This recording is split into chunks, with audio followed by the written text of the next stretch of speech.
Namu Dalma Budung Guang Nimba Namu Sunga Budung Guang Nimba.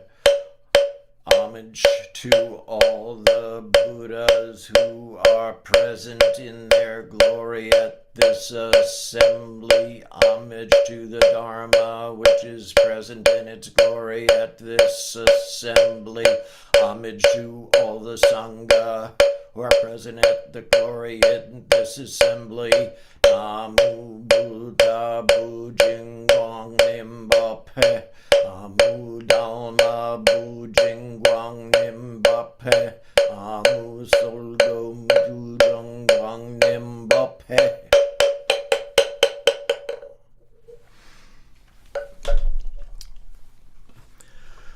Something a little different for this time.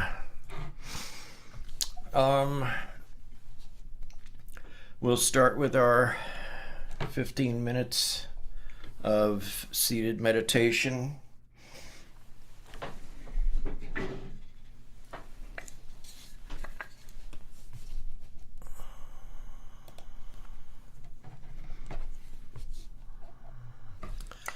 Zen study is like washing a dirty garment.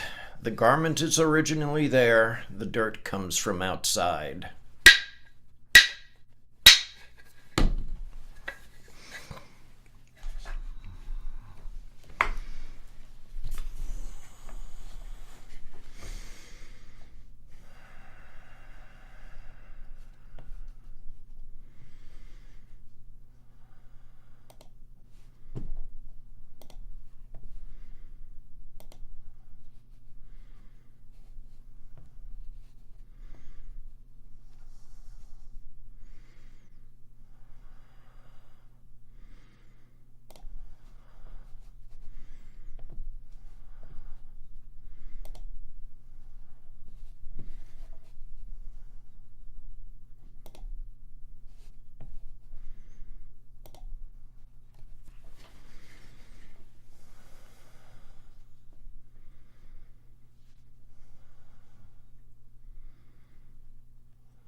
All right, so let's chant the Gatha on opening the sutras.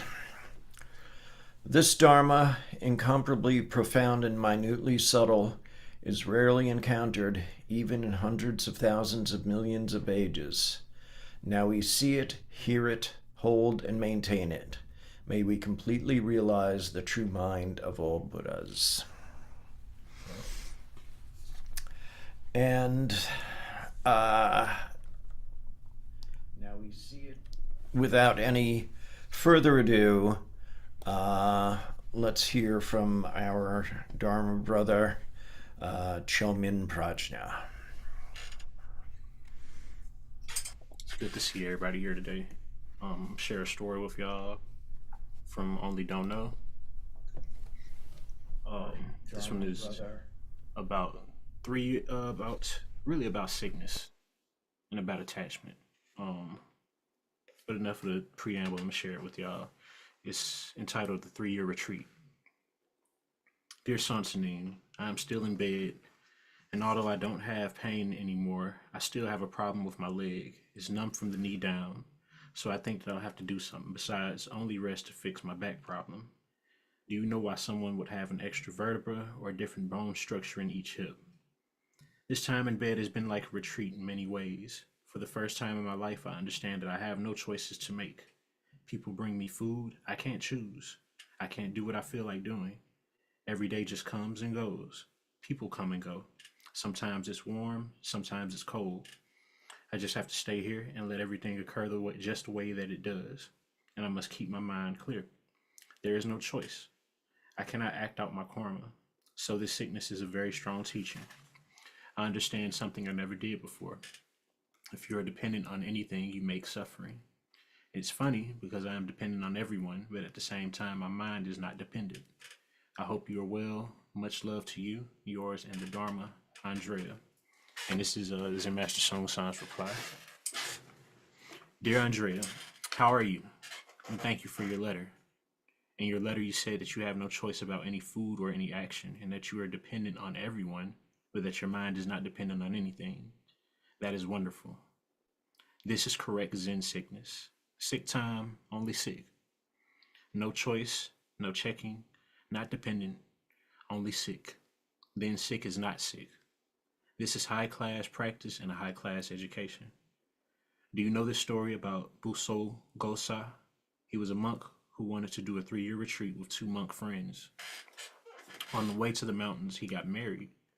A girl came running up to the 3 monks and cried, "If I don't marry, I will kill myself."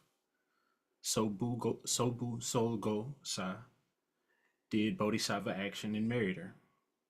His 2 friends said, "You are only filled with desire. This is not the action of a bodhisattva, but of a selfish man." After many more accusing and angry words, the 2 monks just went their way. Just after his marriage, Busol Gosa became very sick. And just like you, he could not move. His wife was very kind to him, and she did everything for him, washed his body, brought him food. Every day for 3 years, he could only lie in bed and look at the ceiling. The 2 monks finished their 3-year retreat and were returning home. They thought about their Dharma friend. They decided to visit him, and when they reached his house, they found his wife sweeping the front yard. The 2 monks said, "Hello, how are you? Where's your husband?" "My husband has been sick for 3 years. He's so sick that he cannot do anything." One monk whispered to the other, "This is his bad karma. He broke the precepts and got married, so he got sick for 3 years." But they wanted to see their Dharma friend, so they asked if they could visit him for a while. Although the wife was a little uncomfortable inside, she acted kindly and showed the monks into her husband's room. They went in and started laughing. "So you've been sick for 3 years, not bad." When Busol Gosa saw them, he got up. "Oh, how are you? And thank you very much for visiting me." They were startled. "We heard you have been sick for 3 years. How can you get up?" He said, "Maybe I can get up because you did strong practicing for 3 years." And they said, "Maybe. We worried about you every day. I had so much bad karma that for 3 years I was sick. But you did hard training all the time. What was your practice? Please teach me. What did you get?" The 2 monks said, "Oh, we read many sutras and the speech of many eminent teachers, so we understand all Buddha's teaching. For the next few hours, they told him what they had learned. Finally, Busol Gosa said, "Yes, you understand Buddha's speech very well. What is Buddha's mind?" Buddha's mind? Yes, what is Buddha's mind? Do you know Buddha's mind? Well, I think if you have Buddha's mind, anything is possible, so we'll try something. And he called his wife and asked her to help him. She brought three long, thin-necked bottles with wide bottoms filled with water. Then Busol Gosa took 3 pieces of rope and tied one around the neck of each bottle. And he tied each of the other ends to a crossbeam in the living room. He brought a hammer and said to his friends, "Here's a hammer. If you hit a bottle with the hammer and no water spills out, then you have attained Buddha's mind. Let's try this." These monks were very proud. Not trying would look bad, but if they tried, they might fail, so they decided to try. First, the monk who did strong mantra practice hit the bottle. All the water came splashing down. Then the sutra monk hit the bottle with the hammer, and again all the water splashed out. Finally, it was Busol Gosa's turn. He didn't use a hammer. He only pointed to the bottle and shouted, "Cuss!" This cuss was so loud, it was loud as a cannon blast. The 2 monks leapt up in surprise as the bottle shattered and fell to the floor. But the water only spun around and around and did not come down. Then the monks fell to the ground, bowed to him and said, "We are sorry, please teach us." He smiled and said, "I cannot teach you. You already have everything, but you must find your true selves. Then you can do anything." Then he took the bottle-shaped water and spilled it out the door. This is the story of Busol Gosa. When you are sick, only be sick. Then you will get everything, and you will be able to do anything. You already said that this sickness is very strong teaching for you, and that is wonderful. So I ask you, your sickness, Busol Gosa's sickness, are they the same or different? If you say the same, you can see the stars when your eyes are closed. If you say different, you are already in a dark hell with no door. What can you do? I'll share a little anecdote that I wrote the day prior that made me think of this story.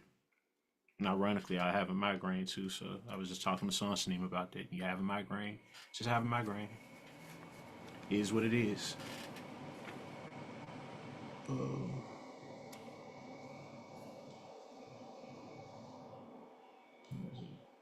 All right, there it goes. When it is said, "Don't make anything," what does this mean?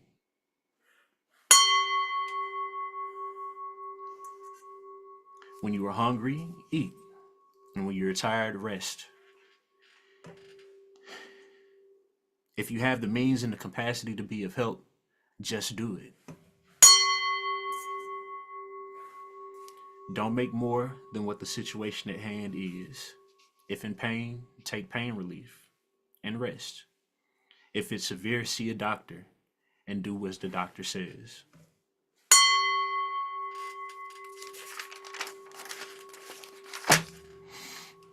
Even when sick or hurting, if you keep a don't know mind, only going straight, only moment to moment, moving forward, keeping correct situation, correct relationship, correct function, even then it's possible to save many beings from suffering. So don't make anything. Pay attention. Douse the fires of samsara when you can. Wake up, save all beings from suffering.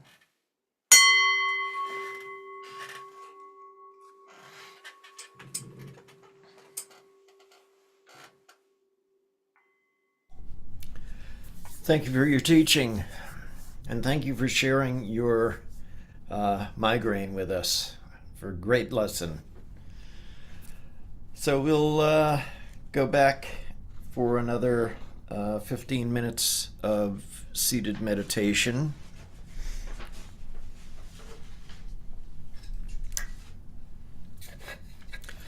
Don't use concentration to enter concentration. Don't use meditation to think of meditation. Don't use Buddha to search for Buddhahood.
Let's chant the Heart Sutra.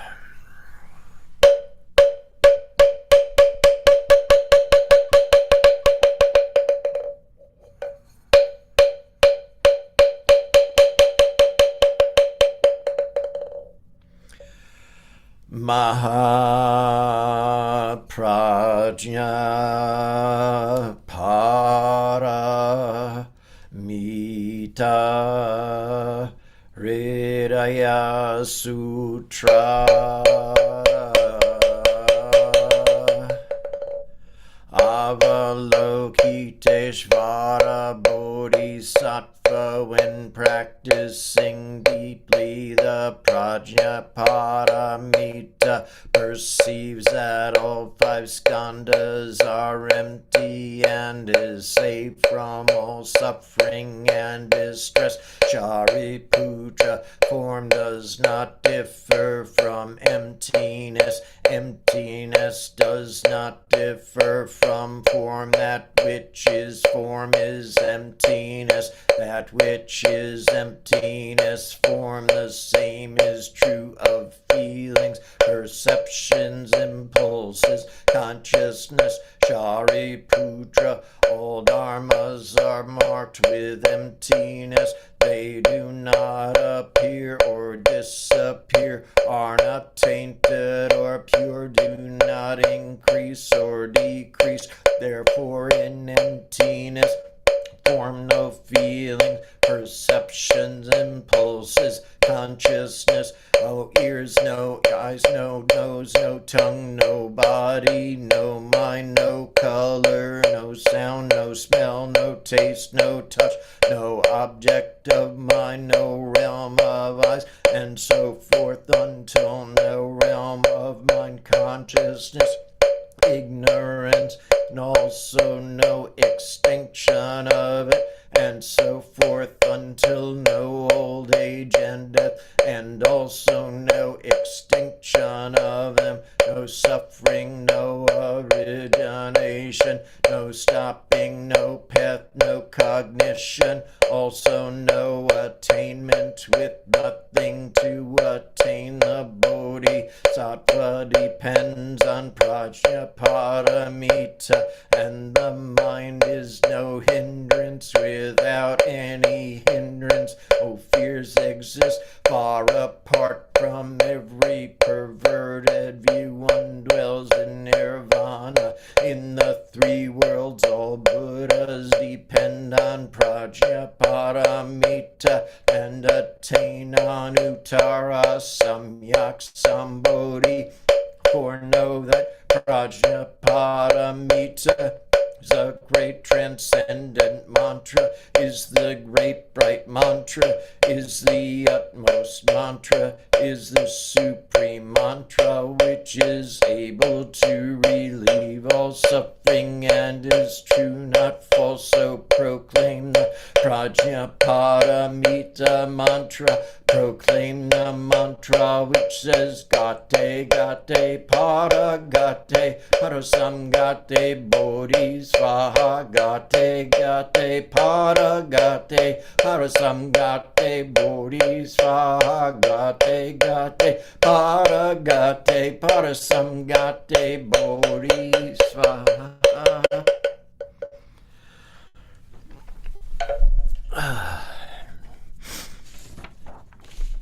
Let's dedicate some merit here. I've got a couple of people, and we'll open it up. Excuse me while I adjust the sock over my stick.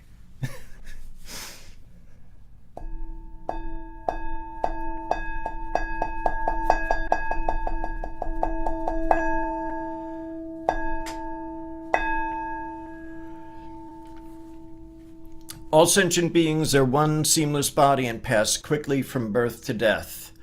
We remember those who cared for us and are gone, those who are ill, those who are at war, who are hungry, and who are in pain. May they heal and have peace. We especially dedicate our service to Todd Johnson, Julie Johnson, Travis Johnson, Mike Gingy Wood, Sienna Wood. Would anyone care to add anybody in? Mike, you want to go? No, go ahead. Okay. I just didn't want to step on you. Bill and Michael Sheridan, both suffering from cancer. Bailey and Joanne Sheridan, forever to be protected. And all those suffering due to greed in the world. Anyone else? Yes, a quick three-way one. One for all those in prison, one for Palestine, and a special one for my bro White there. Thank you. All beings in the 10 directions, subject to the greed, hatred, and delusions of themselves and others.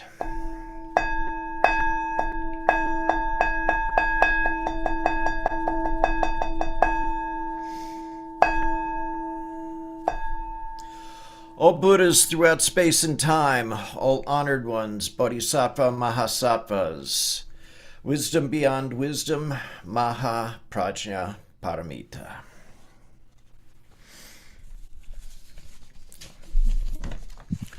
And we'll do our faith and practice vow.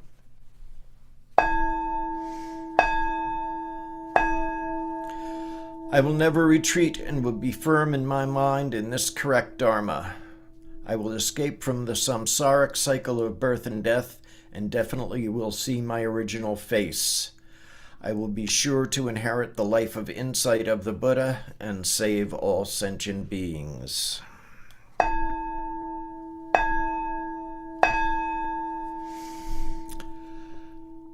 Infinite realms of light and dark convey the Buddha mind. Birds and trees and stars and we ourselves come forth in perfect harmony. We practice and recite this for all beings in grateful thanks to our many guides along the way. We'll do the 4 great Bodhisattva vows. Sentient beings are numberless. We vow to help them all. Delusions are countless. We vow to see through them all. Opportunities to awaken are infinite. We vow to embrace them all. The Buddha way is endless. We vow to embody it.